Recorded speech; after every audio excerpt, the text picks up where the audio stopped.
Wife হ'ল TV আৰু girlfriend হ'ল মোবাইল।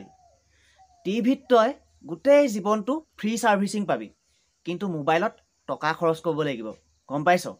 মোবাইলত দুয়োফালৰ পৰা কথা কোৱা আৰু শুনাৰ সুবিধা থাকে, কিন্তু টিভিত এইটো সুবিধা নাথাকে।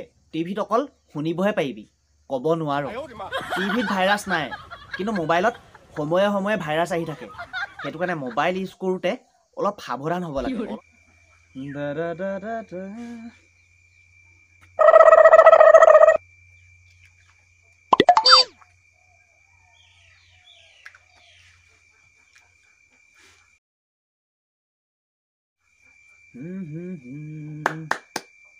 লা খাবিনে? এ নাই নাই, আজিকালি মই চাধাটো একেবাৰে নাখাওঁ বুজিছ, একদম এৰি দিছোঁ আৰু। এই কিছুদিনৰ পৰা তোক লক্ষ্য কৰি আছোঁ, তই মদ ভাং চিগাৰেট চিখৰ চাধা একোৱে নোখোৱা হ'লি। আগতে তইতো একদম নোখোৱাকৈ থাকিব নোৱাৰ, মানে ইমান সলনি কেনেকৈ হ'ব পাৰিলি হয়?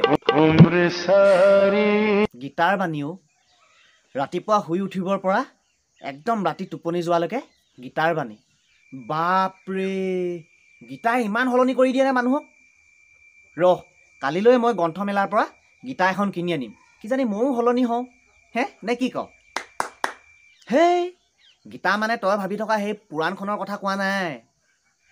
তেন্তে গীতা মোৰ মানুহজনীৰ কথা কৈছোঁ, মোৰ মানুহজনীৰ নাম গীতা। তাইৰ বকলা একদম ৰাতিপুৱা শুই থ'ব পৰা তাইৰ বকলা শুনি একদম ৰাতি টোপনি যোৱালৈকে তাইৰ বকলা শুনি শুনি মানে মই একদম সলনি হৈ গৈছোঁ বুজিছ। বাদ দিছোঁ আৰু এইবোৰ। সেইটো কথা।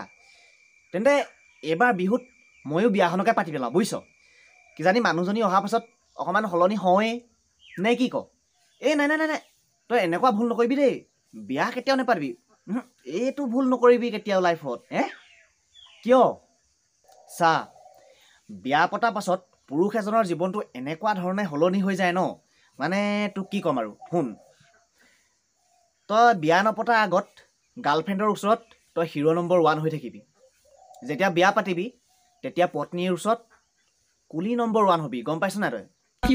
আৰু বিয়া নপতাৰ আগত যেতিয়া তই গাৰ্লফ্ৰেণ্ডক ফোনত মানে একো নক'লে, কিবা এটা কোৱা নাই, তোমাৰ মাত এষাৰ শুনিবলৈ বৰ মন গৈছে, এনেকৈ ক'বি। কিন্তু বিয়া পতাৰ পাছত পত্নীক হেৰা তুমি অলপ মনে মনে থাকাচোন, মুখখন অকণমান ৰেষ্ট দিয়াচোন, এনেকৈ ক'ব লাগিব। আৰু তোৰ উশাহটোও তাইক সুধিহে ল'ব লাগিব, মানে মাইকীক সুধিহে ল'ব লাগিব। সেইটোৱে, আনকি মাইনা পেণ্টটোও মাইকীৰ পচন্দৰ মতেহে পিন্ধিব লাগিব। বহুত জামেলা, বহুত হয় নেকি? তেন্তে সলনি নহয়েই দে, এনেকৈ থাকোঁ। হেৰি নহয়, এই ৱাইফ যেনিবা হ'লে প্ৰব্লেম আছে, সেইটো বুজি পাইছোঁ। এই গাৰ্লফ্ৰেণ্ড থাকিলেও প্ৰব্লেম আছে নেকি বাৰু? দুইটাৰ ভিতৰত কোনটো বেষ্ট কচোন? ৱাইফ বেষ্ট নে গাৰ্লফ্ৰেণ্ড বেষ্ট? মই তোক এটা এক্সাম্পল দিছোঁ দেই। মানে ৱাইফ হ'ল টিভি আৰু গাৰ্লফ্ৰেণ্ড হ'ল মোবাইল। টিভিত তই গোটেই জীৱনটো ফ্ৰী ছাৰ্ভিচিং পাবি, কিন্তু মোবাইলত টকা খৰচ কৰিব লাগিব, গম পাইছ? মোবাইলত দুয়োফালৰ পৰা কথা কোৱা আৰু শুনাৰ সুবিধা থাকে, কিন্তু টিভিত এইটো সুবিধা নাথাকে। টিভিত অকল শুনিবহে পাৰিবি, ক'ব নোৱাৰ। টিভিত ভাইৰাছ নাই, কিন্তু মোবাইলত সময়ে সময়ে ভাইৰাছ আহি থাকে। সেইটো কাৰণে মোবাইল ইউজ কৰোঁতে অলপ সাৱধান হ'ব লাগে। অলপ মানে নহয়, মানে পূৰা সাৱধান হ'ব লাগে মোবাইল ইউজ কৰোঁতে। কিন্তু টিভি ইউজ কৰোঁতে অকণমানো সাৱধান হ'ব নালাগে, গম পাইছ নাই? অকণমানো সাৱধান হ'ব নালাগে। এটা মতে টিভিও ভাল, মোবাইলো ভাল, মানে ৱাইফো ভাল, গাৰ্লফ্ৰেণ্ডো ভাল, বুজিলি? বাহ, বৰ বেলেগ এক্সাম্পল দি দিলি দেই।